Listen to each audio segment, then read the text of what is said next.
नमस्ते विद्यार्थी मित्रों। आज के ऑनलाइन अभ्यासक्रम में हम बात कर रहे हैं कक्षा 12वीं के विषय हिंदी की, जिनमें आज का हमारा अभ्यास का टॉपिक है डाकघर से संबंधित प्रपत्र। तो विद्यार्थी मित्रों, आज हम इस टॉपिक की समझौती देखने वाले हैं, जिनमें हम जानते हैं कि डाकघर किसे कहते हैं या तो डाकघर हमारे लिए कितने उपयोगी है। तो इस टॉपिक की शुरुआत हम करते हैं डाकघर किसे कहते हैं उनकी जानकारी से। तो आप कभी न कभी डाकघर में अवश्य गए होंगे, या तो आपने डाकघर यानी पोस्ट ऑफिस के माध्यम से कोई पार्सल भेजे होंगे, या तो कभी न कभी ऐसे पार्सल प्राप्त किए होंगे, या आपने माता पिता को डाकघर के बचत खाते में धन जमा करते भी देखा होगा। देखा है ना? या तो किसी और को भी यह कार्य करते हुए आप लोगों ने देखा ही होगा। तो पत्र और पार्सल को ले जाना, धन जमा करना आदि जैसी विभिन्न सेवाएं डाकघर द्वारा उपलब्ध कराई जाती है। इन सभी सेवा को हम डाक सेवा के रूप में पहचानते हैं।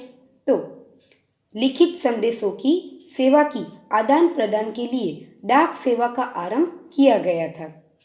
पहले संदेशों को भेजने का लिखित आदान प्रदान करने के लिए डाकघर का ही उपयोग किया जाता था। कुछ व्यक्ति को लिखित संदेश एक स्थान से दूसरे स्थान पर भेजने के लिए डाकघरों को ही पसंद किया जाता था। आपने भी कभी न कभी देखा होगा कि डाक बाबू है, वह क्या करते हैं, घर घर लोगों को लिखित संदेश भेजने के लिए चाहते हैं। परंतु आज के वर्तमान समय में हम देखें तो उसमें काफ़ी सुधार भी हमें नजर आता है। हमारी वर्तमान डाक व्यवस्था को देखें तो सड़क या ट्रेन के यातायात के साधनों के विस्तार के साथ जोड़ दिया गया है। समय के साथ साथ डाकघर रुपये भेजने, पार्सल पहुंचाने, बैंकिंग, बीमा और अन्य कई सुविधाएं प्रदान करने लगे हैं। इस तरह डाकघर कई प्रकार के कार्य करते हैं, जिससे डाक सेवा का स्वरूप बहुआयामी हो गया है। डाकघर हमारे लिए बड़े काम के होते हैं। भारत समूचे विश्व में 1.5 लाख से अधिक डाकघरों के साथ सबसे बड़ा नेटवर्क माना गया है। प्रस्तुत पाठ में डाकघर की विभिन्न योजनाओं, प्रक्रियाओं, मेल, पार्सल, बीमा, बैंकिंग, धन हस्तांतरण आदि की समुचित जानकारी दी गई है, जिनके बारे में अब हम विस्तार से यहाँ पर जानने वाले हैं कि डाकघर हमारे लिए किस तरह अधिक उपयोगी माने गए हैं और आने वाले भविष्य में भी वे हमारे लिए किस तरह से उपयोगी हो सकते हैं।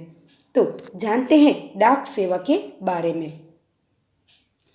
डाक सेवा को लिखित सेवा का सबसे विश्वसनीय साधन भी माना गया है।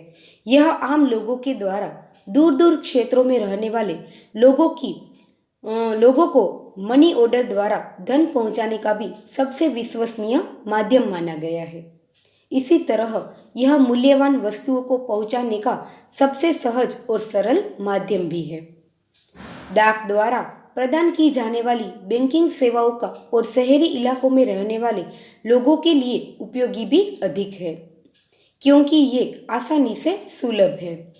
और इस डाकघर का तंत्र वर्तमान में सभी देश में फैला हुआ है। इस तरह हम कहें तो डाक विभाग संचार एवं सूचना प्रौद्योगिकी के मंत्रालय के अंतर्गत है। यदि हमें एक मार्क्स के प्रश्न में भी पूछा जाए कि डाकघर किसे कहते हैं, तो डाकघर भारत सरकार के संचार एवं सूचना प्रौद्योगिकी के मंत्रालय के अंतर्गत वह कार्यालय है जो जनता को मेल, पार्सल, धन हस्तांतरण, बैंकिंग, बीमा तथा अन्य खुदरा सेवाएं तेज गति से विश्वसनीयता के साथ उपलब्ध कराता है। इस तरह डाकघर हमारे लिए उपयोगी है। तो विभाग के शीर्षस्थ प्रबंधन यानी आयोजन निकाय डाक सेवा बोर्ड में एक अध्यक्ष एवं 6 सदस्य होते हैं, जो अपने अपने विभाग के कार्य करते हैं। बोर्ड के 6 सदस्यों के कार्य क्षेत्र क्रमशः कार्मिक, प्रचालन, प्रौद्योगिकी, डाक जीवन बीमा, मानव संसाधन विकास योजना है। विभाग के संयुक्त सचिव एवं वित्तीय सलाहकार बोर्ड के स्थायी आमंत्रित है। तो निदेशालय के एक वरिष्ठ स्टाफ अधिकारी बोर्ड के सचिव के रूप में बोर्ड की सहायता भी करते हैं। उप महानिदेशकगण, निदेशकगण यानी आदेश को देने वाले महानिदेशक मुख्यालय में बोर्ड को आवश्यक प्रकार्यात्मक सहायता भी उपलब्ध कराते रहते हैं। तो अब जानते हैं डाकघर नेटवर्क के बारे में। भारत में पूरे विश्व में सबसे बड़ा डाक नेटवर्क है, जिसमें डाकघरों की कुल संख्या 1,55,015 से मानी गई है। हम कहें तो भारत विश्व में 1,55,015 डाकघरों के साथ सबसे बड़ा नेटवर्क जुड़ा हुआ है, जिसमें से 1,39,144 डाकघर ग्रामीण क्षेत्रों में थे। स्वतंत्रता प्राप्ति के समय 23,344 डाकघर थे, जो मुख्यतः शहरी क्षेत्रों में ही माने गए थे। इस प्रकार स्वतंत्रता के पश्चात इस नेटवर्क में 7 गुना वृद्धि हुई है। कितना गुना वृद्धि हुई है, यदि हमें 1 मार्क्स के प्रश्न में पूछा जाए तो इस प्रकार स्वतंत्रता के बाद डाक नेटवर्क में 7 गुना वृद्धि हमें नजर आती है, और यह विस्तार मुख्यतः ग्रामीण क्षेत्रों में हुआ है। औसतन एक डाकघर 21.21 वर्ग किमी के क्षेत्र तथा 7.175 की जनसंख्या को सेवा प्रदान करता है। इस प्रकार भारत में पूरे विश्व में सबसे बड़ा डाक नेटवर्क माना गया है, जिसमें डाकघरों की कुल संख्या 1,55,015 मानी गई है। तो अब जानते हैं डाक नेटवर्क का लक्ष्य, यानी डाक नेटवर्क का अपना एक अलग ही लक्ष्य है। वह कौन सा है, उनके बारे में यदि हम जानकारी देखें तो देश के प्रत्येक नागरिक के जीवन को महसूस करते हुए दुनिया में अपनी सबसे बड़ी डाक नेटवर्क की स्थिति को बनाए रखना ही डाक नेटवर्क का सबसे बड़ा लक्ष्य माना जाता है। यानी नागरिक के जीवनों को महसूस करते हुए दुनिया में अपनी सबसे बड़ी डाक नेटवर्क की स्थिति को बनाए रखना ही उनका यानी डाक नेटवर्क का सबसे बड़ा लक्ष्य माना जाता है। तो साथ साथ आम जनताओं को मेल, पार्सल, धन हस्तांतरण, बैंकिंग, बीमा और खुदरा यानी अन्य सेवाओं को तेजी और विश्वसनीयता के साथ प्रस्तुत करना ही डाकघर का लक्ष्य रहता है। धन के मूल्य के आधार पर ग्राहकों को सेवा मुहैया यानी प्रदान करना ही उनका लक्ष्य है। यह सुनिश्चित करना कि कर्मचारियों को हमारी मुख्य शक्ति होने पर गर्व महसूस हो और ग्राहकों की सेवा मानव स्पर्शता के साथ वे आसानी से कर सके। इस तरह सामाजिक सेवा सुरक्षा को जारी रखना और भारत सरकार के मंच के रूप में अपने आप को अंतिम मील के रूप में सक्षम रखना ही डाक नेटवर्क का लक्ष्य माना जाता है। हम कहें कि डाक नेटवर्क का अपना कौन सा एक महत्वपूर्ण लक्ष्य है, तो सामाजिक सेवा सुरक्षा को जारी रखना और भारत सरकार के मंच के रूप में अपने आप को अंतिम मील के रूप में सक्षम बनाए रखना ही डाक नेटवर्क का सबसे बड़ा लक्ष्य माना जाता है। तो अब हम जानते हैं डाकघर के द्वारा की जाने वाली बचत योजनाओं के बारे में। डाकघर के द्वारा भी एक अलग ही तरह की कई बचत योजनाएं मौजूद है। जिस तरह डाकघर के माध्यम से पार्सलों को भेजना, पत्रों को भेजना, प्राप्त करना जिस तरह से आसान हो गया है, उसी तरह डाकघर के द्वारा बचत योजनाओं का भी एक प्रकार का आयोजन है। वह किस तरह से लोगों को सेवा प्रदान करता है, उनके बारे में हम यहाँ जानते हैं। डाकघर बचत योजनाएं, यहाँ पर डाकघर बचत योजनाओं के कई नाम भी दिए गए हैं, जिनके बारे में हम विस्तार से जानकारी प्राप्त करेंगे। डाकघर की लघु बचत योजनाएं भारत में बहुत ही लोकप्रिय है, क्योंकि लोगों को निवेश बहुत ही पसंद है। निवेश यानी जिसे गुजराती में हम रोकाण कहते हैं, हमारे धन को सुरक्षित बचत के रूप में रखने को कहते हैं। तो डाकघर की बचत योजनाएं ऐसी योजनाएं हैं जिनका उद्देश्य गारंटी रिटर्न के साथ सुरक्षित विशेष निवेश प्रदान करना है। निवेशकों के बीच बचत की आदत को प्रोत्साहित करने के लिए ये डाक योजनाएं शुरू की गई है। तो जानते हैं डाकघर की बचत योजनाओं के बारे में विस्तार से, जिनमें पहला है डाकघर बचत खाता। यह बचत खाता डाकघर में बैंक खाते की तरह कार्य करता है, जिसे हम किसी भी सार्वजनिक बैंक में खोल सकते हैं। दूसरा है पंचवर्षीय डाक आवर्ती जमा खाता, जो 5 वर्ष की एक तरह की योजना है। तीसरा है डाकघर सावधि जमा खाता। सावधि यानी जिसमें अवधि है, यानी जिनकी समय मर्यादा निश्चित है। डाकघर सावधि जमा खाता यानी पोस्ट ऑफिस डिपॉजिट अकाउंट, इस खाते में 5 वर्ष के तहत निवेश मिल सकते हैं। उनके बाद का है डाकघर मासिक आय खाता। मासिक आय योजना केंद्रीय संचार मंत्रालय के तहत चलाई जाने वाली एक निवेश योजना है। इसमें हमारी पूंजी सुरक्षित रहती है और साथ ही रिटर्न भी हमें मिलता है। डाकघर मासिक योजना एक निश्चित योजना होती है। इस योजना के अंतर्गत मासिक योजना के आधार पर देय ब्याज जमा की तारीख से शुरू करके डाकघर बचत खाते में जमा किया जाता है। इस प्रकार हम कह सकते हैं कि एक व्यक्ति विशेष राशि का निवेश करता है और ब्याज पर एक सुनिश्चित राशि प्राप्त कर पाता है। उनके बाद है 15 वर्षीय लोक भविष्य निर्धारित खाता।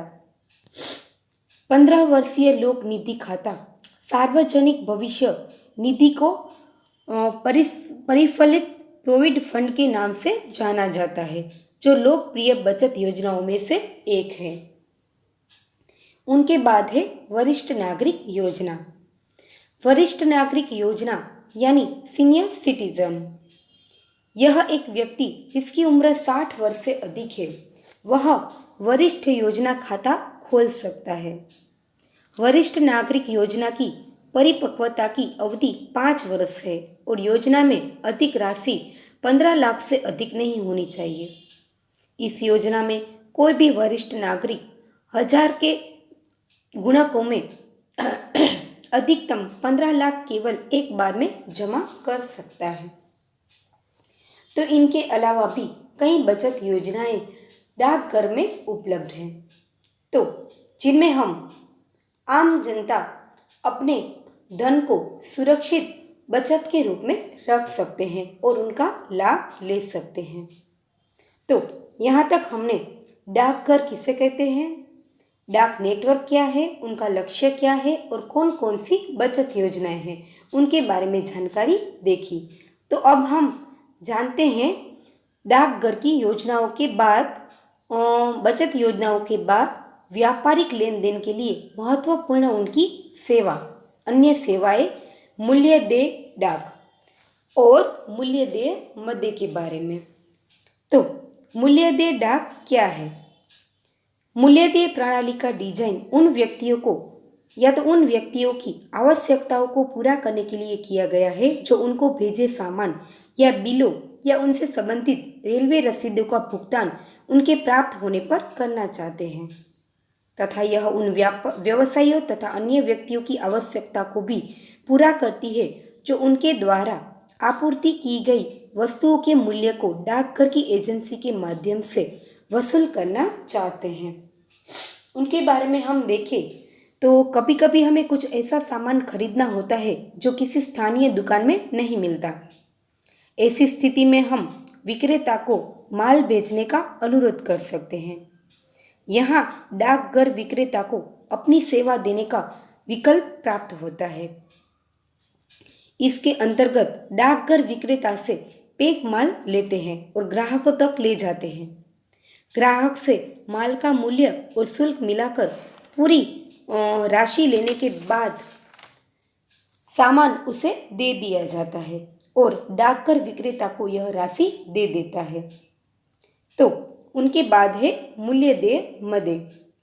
मूल्य देय डाक द्वारा कोई भी सामग्री भेजी जा सकती है, बीमा की रसीदें, पार्सल की रसीदें, कोई भी, जिसमें हम देखें तो रजिस्टर्ड पार्सल, रजिस्टर्ड पत्र, रजिस्टर्ड बुक पैकेट तथा रजिस्ट्रेशन शुल्क के साथ समाचार पत्रों के लिए निर्धारित डाक व्यवसाय का पूर्व भुगतान हुए समाचार पत्रों को मूल्य डाक के रूप में अंतर्देशीय डाक से परीक्षण किया जा सकता है, बशर्ते कि प्रेषित होने वाली ऐसी किसी भी डाक सामग्री पर प्रेषक का प्रेषित 5,000 रुपये से अधिक नहीं होना चाहिए तथा बशर्ते कि पार्सल पत्र तथा पैकेटों में कूपन, टिकटें, माल की बिक्री के लिए तैयार किए गए परिचय पत्र, जिन्हें स्त्री बाल प्रणाली कहा जाता है, वे भी नहीं होना चाहिए।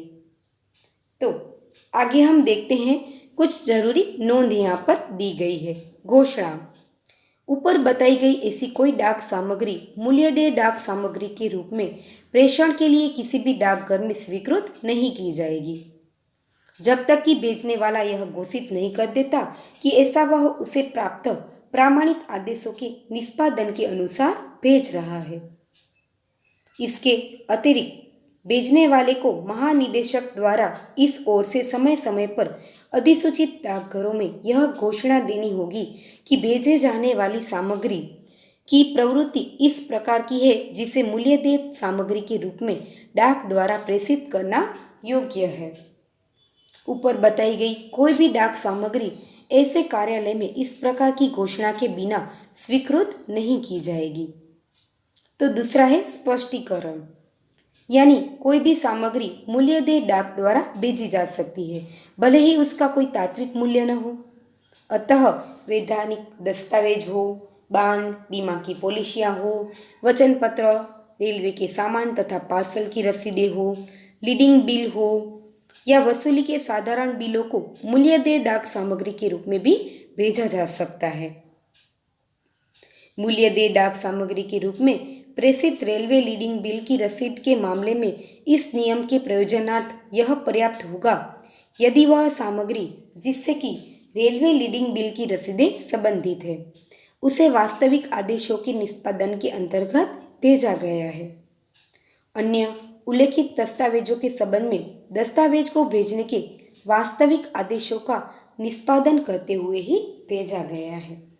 इस तरह मूल्यदेय डाक और मूल्यदेय सामग्री जो क्या कार्य करती है, तो कभी कभी हमें कुछ ऐसा सामान खरीदना होता है जो किसी स्थानीय दुकान में नहीं है, तो ऐसी स्थिति में हम विक्रेता को माल बेचने का अनुरोध कर सकते हैं और यहाँ डाकघर विक्रेता को अपनी सेवा देने का विकल्प देता है। इसके अंतर्गत डाकघर विक्रेता से पैक माल ले लेते हैं और ग्राहकों तक वे ले जाते हैं। तो डाकघर जिनसे और जिनको मूल्यदेय डाक भेजी जा सकती है। मूल्यदेय डाक सामग्री किसी भी डाकघर से जो कि मनी ऑर्डर कार्यालय हो, ऐसे किसी भी डाकघर को प्रेषित की जा सकती है जो मनी ऑर्डर कार्यालय हो। अब हम जानते हैं स्पीड पोस्ट के बारे में।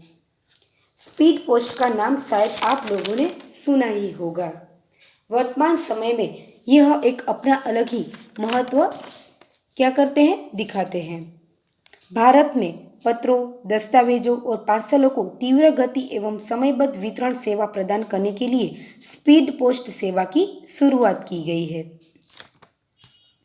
भारत में स्पीड पोस्ट नेटवर्क 315 राष्ट्रीय स्पीड पोस्ट केंद्र से निर्मित है। प्रत्येक राष्ट्रीय स्पीड पोस्ट केंद्र एक से जुड़े हुए कई वितरण डाकघर है जिनसे संबंधित NSPC शहर को स्पीड पोस्ट वस्तुओं का वितरण किया जाता है।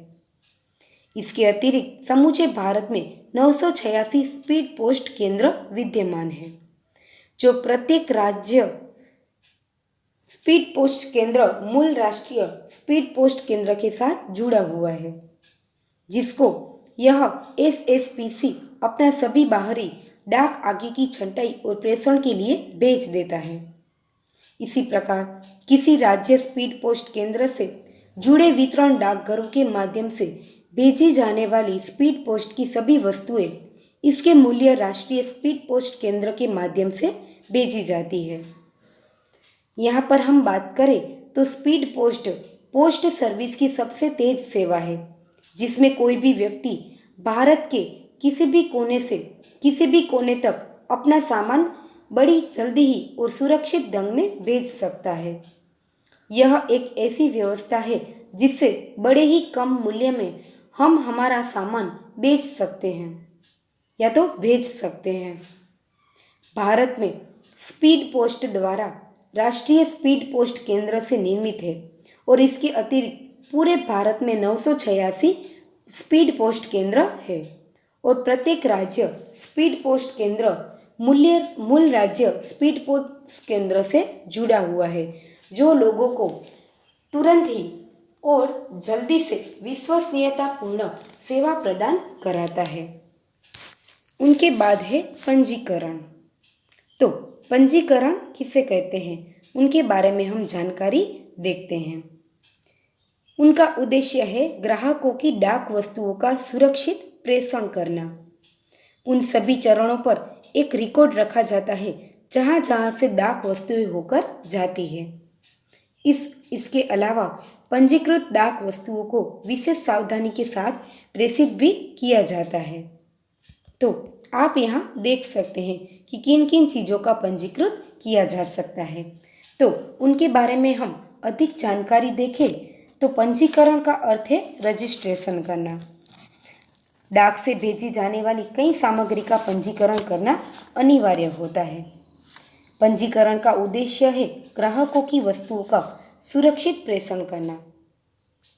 इसे थोड़ा विस्तार से हम समझें तो कभी कभी हम यह सुनिश्चित करना चाहते हैं कि हमारी डाक निश्चित रूप से प्राप्तकर्ता को मिल जाए, अन्यथा वह हमारे पास वापस भी आ जाए। ऐसी स्थिति में डाकघर रजिस्टर डाक की सुविधा देता है, जिससे हम अपने पार्सल भेज सकते हैं। ऐसी सामग्री पंजीकरण के शुल्क के तौर पर डाक टिकट लगाकर डाकघर में भेजी जाती है। डाक टिकट लगाकर डाकघर में दी जाती है। डाक सामग्री प्राप्त करके डाकघर तत्काल प्रेषक को एक रसीद दे देता है, जो डाक भेजे जाने के प्रमाण का कार्य करती है। लेकिन यदि ऐसे पत्रों पर हमारा पूरा पता नहीं लिखा होगा तो डाकघर उन्हें कभी स्वीकार नहीं करेगा। रजिस्टर डाक को साधारण डाक से अलग करने के लिए उसके ऊपर रजिस्टर डाक लिखा जाता है। सामान्यतया डाक के कुछ दस्तावेज पर प्राप्तकर्ता के हस्ताक्षर लेने के बाद रजिस्टर डाक उसे दे दी जाती है। तो इस तरह हमने यहाँ पंजीकरण के बारे में जाना और देखा कि पंजीकरण एक तरह से रजिस्ट्रेशन है। तो अब उनके बाद हम जानते हैं धन अंतरण सेवाओं के बारे में, जिनमें धन प्रेषण की एक अलग ही सेवाएं मौजूद है, जिनके बारे में अब हम जानकारी देखने वाले हैं। भारतीय डाक धन प्रेषण सेवाएं, जिनमें हम देखें तो प्रेषण का अर्थ है भेजना, जिसे हम जानते हैं कि डाकघर लिखित संदेशों के आदान प्रदान के साथ साथ अन्य कई सारी सेवाएं भी हमें प्रदान कराता है, जिसमें धन प्रेषण सेवाएं डाकघर की धन प्रेषण सेवाएं हैं। धन प्रेषण सेवा से डाकघर के माध्यम से पैसे भेजने की सुविधा दी जाती है। जिनमें जो सुविधाएं हैं उनके बारे में अब हम विस्तार से जानकारी देखेंगे, जिसमें पहला है मनी ऑर्डर। मनी ऑर्डर किसे कहा जाता है, उनके बारे में हम जाने तो मनी ऑर्डर डाकघर के माध्यम से प्रदान की जाने वाली घरेलू अंतरण सेवा है। मनी ऑर्डर के माध्यम से भेजे गए धन की सुदूरकी प्राप्तकर्ता के द्वार पर ही की जाती है। यह सेवा सभी डाकघरों में उपलब्ध है। यह डाकघर के माध्यम से सेवा प्रदान करने वाली घरेलू धन अंतरण सेवा के रूप में पहचानी जाती है। जिसमें हम देखें तो मनी ऑर्डर के माध्यम से भेजे गए धन की सुदूरकी प्राप्तकर्ता के द्वार पर ही की जाती है और यह सेवा तो कहाँ पर है, सभी डाकघरों में उपलब्ध है। एकल मनी ऑर्डर के माध्यम से भेजी जा सकने वाली अधिकतम राशि 5,000 रुपये है। प्रेषक इस धन राशि का भुगतान नकद यानी रोकड़ अथवा चेक के माध्यम से कर सकता है और सेवा प्रभार प्रेषित की जाने वाली धन राशि के 5% की दर से प्रभारित भी किया जाएगा। धन प्रेषक को प्राप्तकर्ता द्वारा हस्ताक्षरित रसीद प्राप्त होती है। मनी ऑर्डर के साथ लघु संदेश भेजने का भी एक प्रावधान है, यानी आयोजन भी है। इनके बारे में हम विस्तार से जानकारी देखें तो मनी ऑर्डर पोस्ट ऑफिस द्वारा जारी किया गया एक ऐसा ऑर्डर होता है जो उस व्यक्ति को धन राशि के भुगतान के लिए जारी किया जाता है। मनी ऑर्डर एक ऐसा आदेश है जो कि एक डाकघर दूसरे डाकघर को देता है कि वह देय राशि को ऑर्डर में दिए गए व्यक्ति को ही दे। जो व्यक्ति पैसा भेजता है वो प्रेषक कहलाता है और जिस व्यक्ति को पैसा भेजा जाता है उसे प्राप्तकर्ता कहा जाता है। यदि कोई व्यक्ति दूसरे व्यक्ति को पैसा भेजना चाहता है तो उसे प्रमाणभूत मनी ऑर्डर का फॉर्म भरना होता है और उसे भेजने वाली राशि के ऊपर डाकघर के कमीशन के साथ डाकघर के मनी ऑर्डर काउंटर पर देना होता है। डाकघर अधिकारी प्राप्तकर्ता के हस्ताक्षर लेकर उसे मनी ऑर्डर की राशि दे देता है और हस्ताक्षर वाली वह रसीद मनी ऑर्डर भेजने वाले के पास भेजी जाती है। मनी ऑर्डर की राशि का प्राप्तकर्ता वही व्यक्ति होता है जिसका नाम मनी ऑर्डर की राशि के प्राप्तकर्ता के रूप में उल्लेखित है। मनी ऑर्डर के माध्यम से किसी को पैसा भेजने का लाभ यह होता है कि पैसे उसके घर पर ही दिया जाता है। मनी ऑर्डर करने के लिए डाकघर के काउंटर से एक मनी ऑर्डर फॉर्म खरीदकर उसे फॉर्म को भरकर नीचे हस्ताक्षर करना होता है। प्रेषक उस कूपन पर प्राप्तकर्ता को अपनी इच्छा के अनुसार कोई सूचना भी दे सकता है। एक बार में अधिकतम 5,000 की राशि के लिए जारी किया जा सकता है। तो मनी ऑर्डर और कमीशन के रूप में प्रेषक द्वारा भुगतान की गई राशि के लिए एक रसीद दी जाती है। जिसमें कोई चूक रह गई हो तो प्रेषक द्वारा वहीं पर सुधार दिया जाए। इस प्रकार मनी ऑर्डर डाकघर के माध्यम से प्रदान की जाने वाली एक घरेलू अंतरण सेवा है जो लोगों को विश्वसनीयता के साथ धन प्रेषित करने के लिए उपयोगी है। तो आगे हम देखते हैं इलेक्ट्रॉनिक मनी ऑर्डर, जिन्हें ईएमओ के रूप में भी पहचाना जाता है। तो देखते हैं कि इलेक्ट्रॉनिक मनी ऑर्डर और तत्काल मनी ऑर्डर किसे कहा जाता है। प्रारंभिक मनी ऑर्डर की सेवा बंद कर इलेक्ट्रॉनिक मनी ऑर्डर और तत्काल मनी ऑर्डर की सेवा प्रस्तुत की गई है। यह दोनों सेवाएं काफ़ी तेज है और इनसे पैसे भेजने भी बेहद सरल हो गए हैं। Electronic money order post office द्वारा जारी किया गया ऐसा ऑर्डर होता है जो किसी व्यक्ति को धन राशि के भुगतान के लिए जारी किया जाता है, जिसके नाम पर पोस्ट ऑफिस की एजेंसी के माध्यम से मनी ऑर्डर भेजा जाता है। इलेक्ट्रॉनिक मनी ऑर्डर के तहत मनी ऑर्डर करने वाले व्यक्ति को डाकघर जाने पर एक फॉर्म मिलता है, उसे भरकर पैसा जमा कर सकते हैं। विभाग के कर्मचारी उसे कंप्यूटर पर जैसे क्लिक करता है तो मनी ऑर्डर पाने वाले और भेजने वाले का नाम, पता और प्रेषित धन राशि सहित पूरा विवरण संबंधित डाकघर के प्रिंटर पर निकलने लगता है। यह प्रिंट आउट संबंधित पोस्ट में दे दिया जाता है, जो ग्राहक के घर जाकर मनी ऑर्डर का भुगतान कर दिया जाता है। इस तरह हम कहें तो इसका प्रारंभ 10/10/2008 को हुआ है। ईएमओ प्रणाली का उद्देश्य त्वरित और सुरक्षित इलेक्ट्रॉनिक प्रेषण सुनिश्चित करके मनी ऑर्डर के पारेषण की प्रक्रिया को सरल बनाना है। इस प्रणाली के माध्यम से प्रेषण में आने लगने वाला समय काफ़ी कम हो जाता है और धन का भुगतान बुकिंग के दिन ही कर दिया जाता है। तो मनी ऑर्डर को और अनेक व्यक्तियों द्वारा एक व्यक्ति को धन प्रेषण की सुविधा उपलब्ध कराता है। ईएमओ की बुकिंग प्राधिकृत डाकघरों में की जा सकती है, परंतु इसका भुगतान देश के सभी वितरण डाकघरों के माध्यम से भी हो सकता है। ईएमओ हेतु कमिश्नर की दर मनी ऑर्डर के मामले में लागू कमिश्नर दर के समान ही है। तो भारतीय डाक की वेबसाइट के माध्यम से ईएम को ट्रैक भी हम कर सकते हैं। इस तरह यह ईएमओ प्रणाली का उद्देश्य त्वरित और सुरक्षित इलेक्ट्रॉनिक प्रेषण सुनिश्चित करके धन राशि को भेजने का एक अच्छा सरल माध्यम है। तो उनके बाद है तत्काल मनी ऑर्डर। तत्काल मनी ऑर्डर यह एक वेद आधारित त्वरित धन अंतरण सेवा है।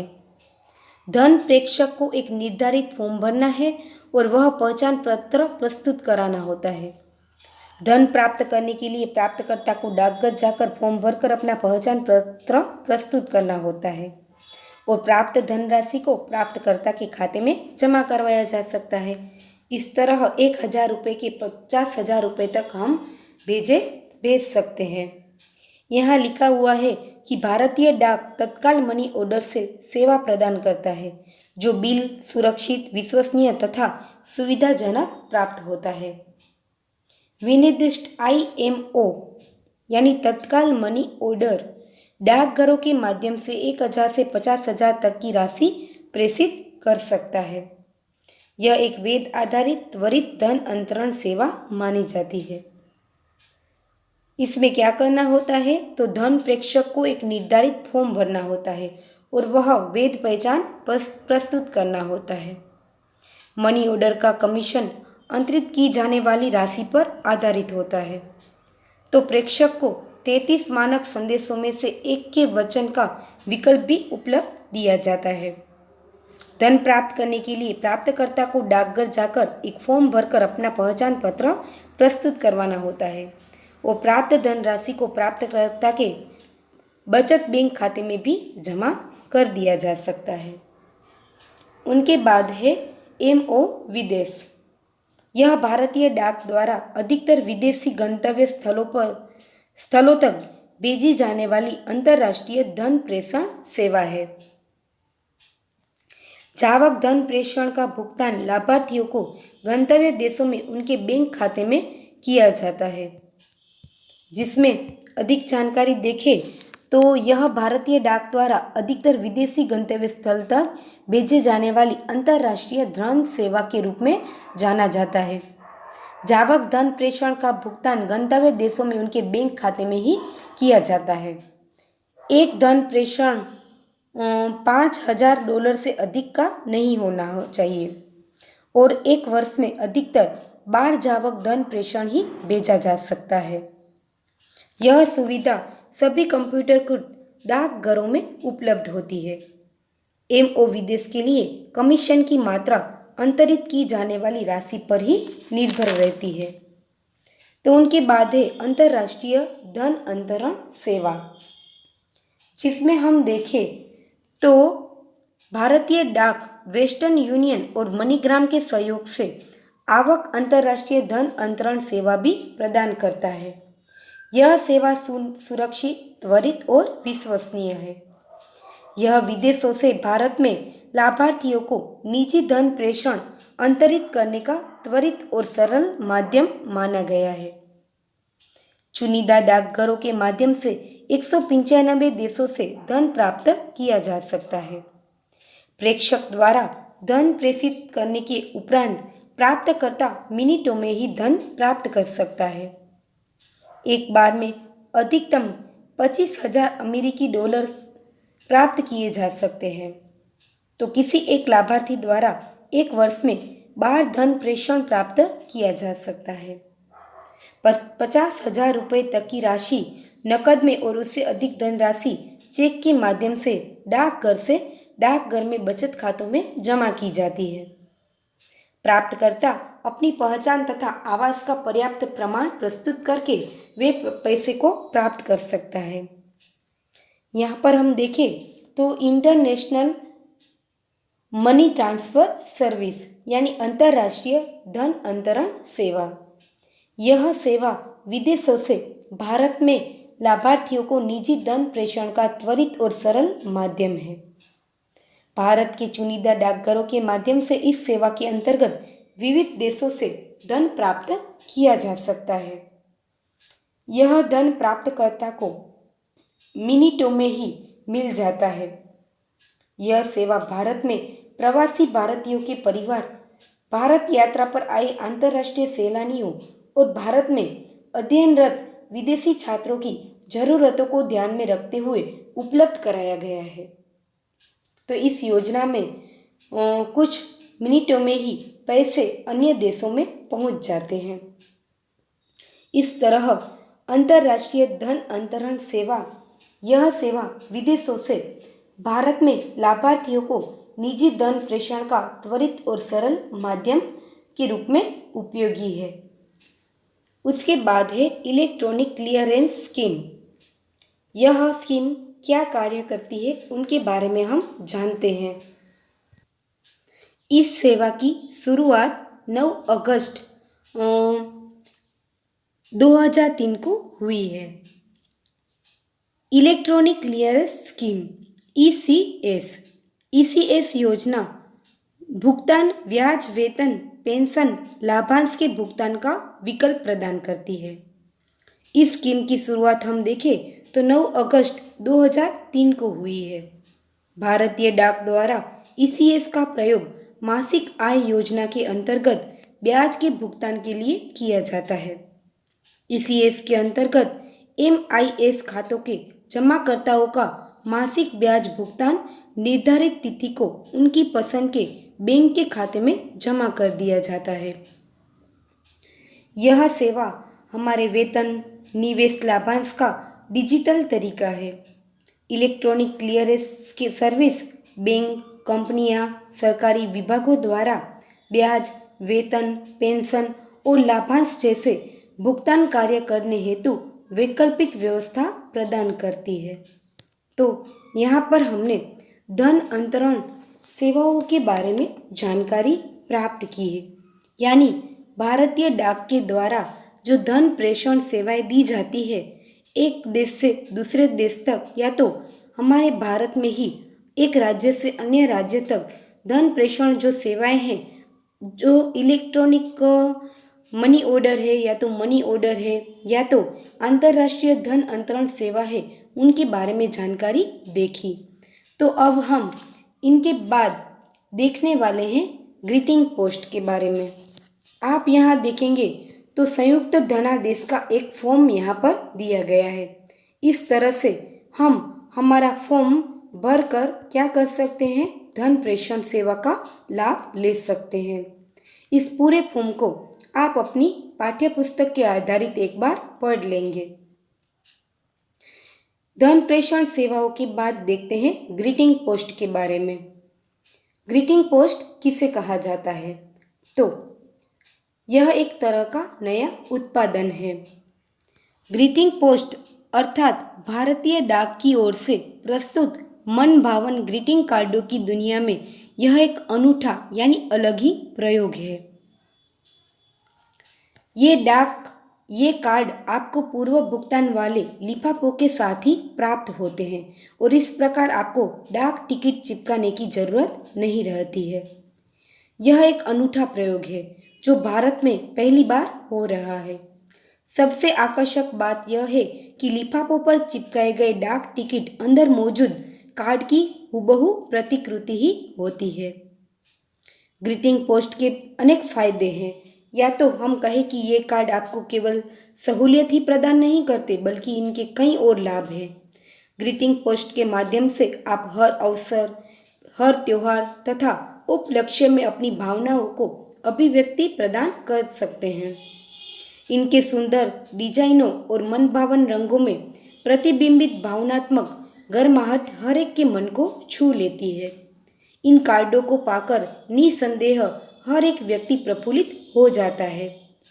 आप जानते हैं तो आजकल बर्थडे हो चाहे कोई आमंत्रित पत्र हो, जिसमें हम ऐसे ग्रीटिंग कार्ड का प्रयोग करते हैं, या तो दिवाली के अवसर पर भी अपने रिश्तेदारों को शुभेच्छाओं को भेजने के लिए ऐसे ग्रीटिंग पोस्ट का ही हम कभी कभी प्रयोग करते हैं।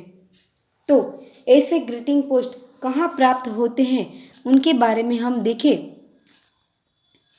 तो इन कार्डों का विक्रय ग्रीटिंग कार्डों के निजी वितरकों और स्टेशनरों की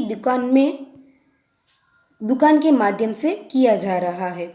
इन कार्डों और उत्कीर्ण डाक टिकटों के युक्त लिफाफों और को साथ ही बेचा जाएगा। ग्रीटिंग कार्ड सभी प्रमुख डाकघरों में उपलब्ध होते हैं, या तो आप स्टेशनरी की दुकान पर से भी प्राप्त कर सकते हैं। शहरों में तो ऐसे ग्रीटिंग कार्ड के लिए एक अलग ही तरह की शॉप होती है जिनसे हम हमारे मनपसंद ग्रीटिंग कार्ड को प्राप्त कर सकते हैं। एक तरह से ग्रीटिंग कार्ड जन्मदिवस के अवसर पर शुभेच्छा देने के लिए या तो किसी भी तरह के कई ऐसे आमंत्रित पत्रिकाओं के रूप में आज भेजे जाने लगे हैं। इस तरह ग्रीटिंग कार्ड का अपना ही एक अलग महत्व है। उनकी कुछ विशेषताएं भी है। ग्रीटिंग पोस्ट भारतीय डाक और नवीन उत्पादक है। इसके अंतर्गत एक लिफाफा और एक कार्ड शामिल होते हैं। इस लिफाफे पर 5 सेमी, 4 सेमी, 3 सेमी आकार तथा 5 रुपये के मूल्य वर्ग के अंकन के साथ एक बहुरंगा एम्बोस्टेड डाक टिकट लगा होगा।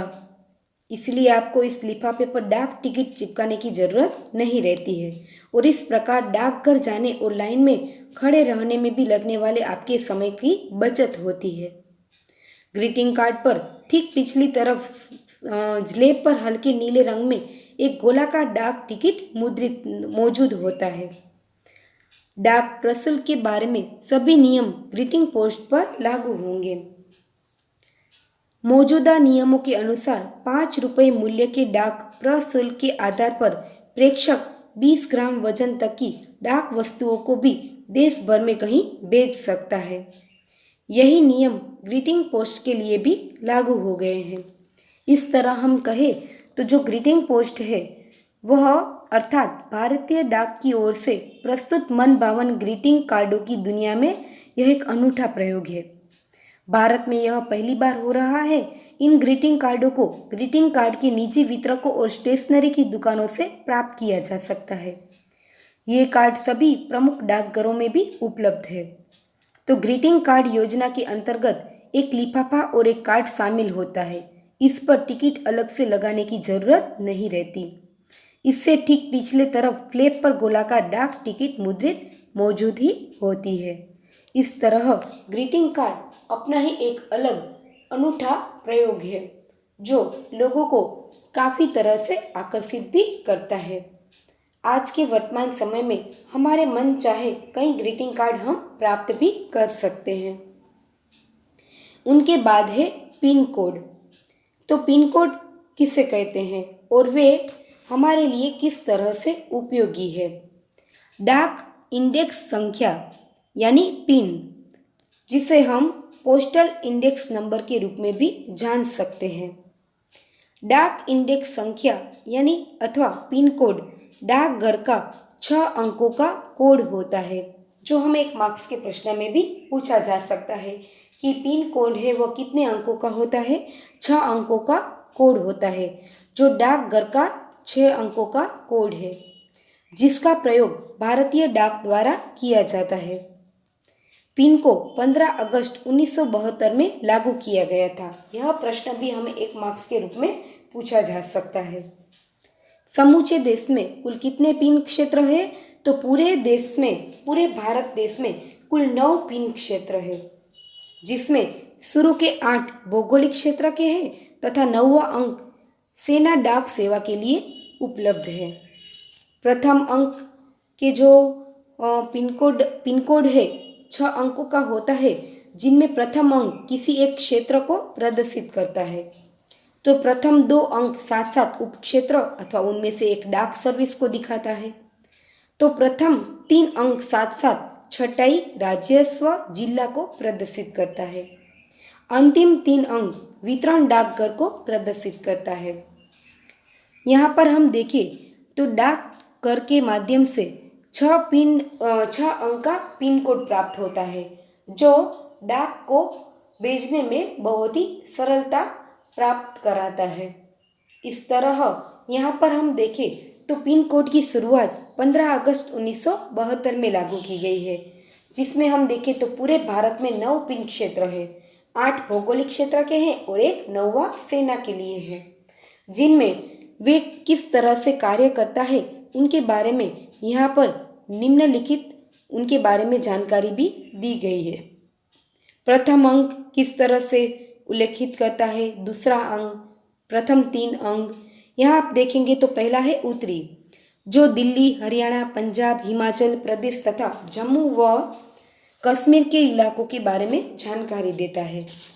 दूसरा है उत्तर प्रदेश एवं उत्तराखंड, तीसरा है राजस्थान एवं गुजरात, चौथा पश्चिमी यानी महाराष्ट्र, मध्य प्रदेश तथा छत्तीसगढ़, पांचवा है दक्षिणी आंध्र प्रदेश तथा कर्नाटक, छठा है दक्षिणी केरल तथा तमिलनाडु, सातवां है पूर्व पश्चिम बंगाल ओडिशा तथा पूर्वोत्तर, तो आठवां है पूर्व बिहार तथा झारखंड, और नौवां है सेना डाक सेवा, जो सेना डाक सेवा के लिए उपलब्ध है, जिसमें 6 अंक के जो पिन कोड होते हैं उनमें प्रथम अंक है वह इस तरह के इलाकों के बारे में हमें जानकारी देता है।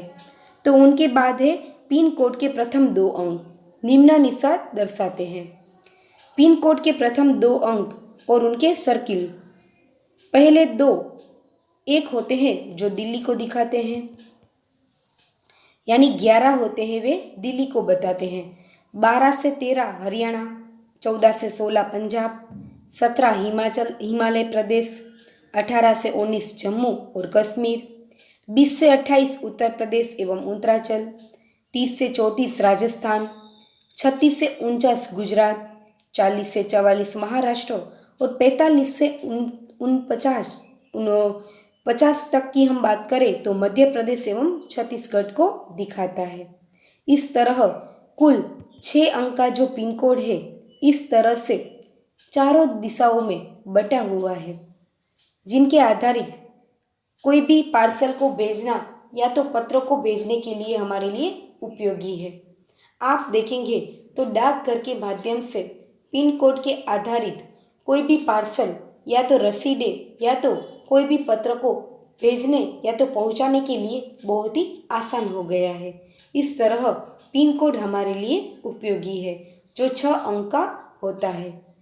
तो विद्यार्थी मित्रों, इस पूरे टॉपिक में हमने डाकघर की विभिन्न सेवाओं के बारे में जानकारी प्राप्त की है, जिसमें शुरुआत में हमने देखा कि डाकघर किसे कहा जाता है और डाकघर जो नेटवर्क है पूरे भारत में कितने में फैला हुआ है, उनका क्या लक्ष्य है, या तो डाकघर की जो बचत योजनाएं हैं उनके बारे में जानकारी देखी, तो उनके धन प्रेषण सेवाओं के बारे में देखा, और